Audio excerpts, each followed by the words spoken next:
rumah. Aki tu orang air na. Walu orang nya le. Lepas ji kamu kang ah. Ana udik kamera, mancarau. Alah. Pura yang ni. Tumpu api ni no. Oh.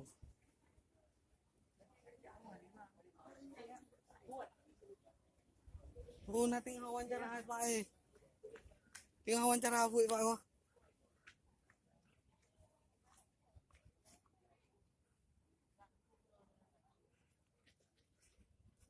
Nyu tengah wawancara. Hitam dak dia kau. Nang kumuktar. Nia kamu di pengeh tangan ha. Nang kondi. Ya. Apa kah?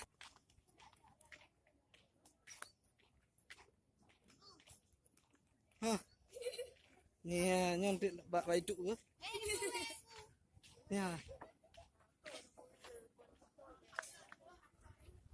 Itu. Ini pada lagi buka-buka kitab, lagi nunggu bantuan.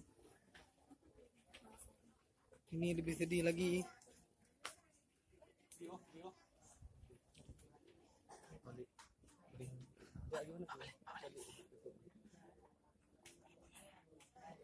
Assalamualaikum.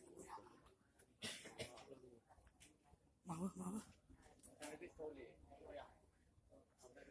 Ini adalah calon fuqaha di masa yang akan datang. Lagi memulai kitab Al-Bajuri.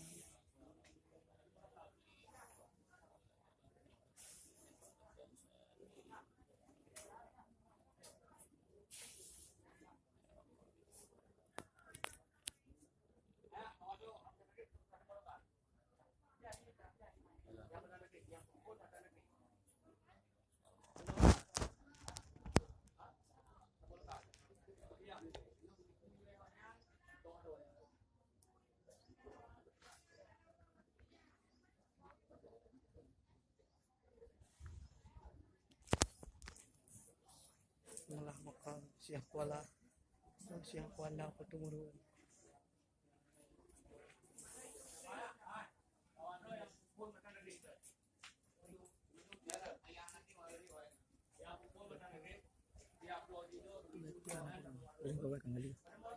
Panayong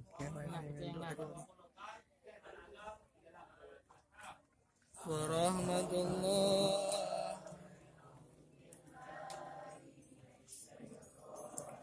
Itu. Tengok baca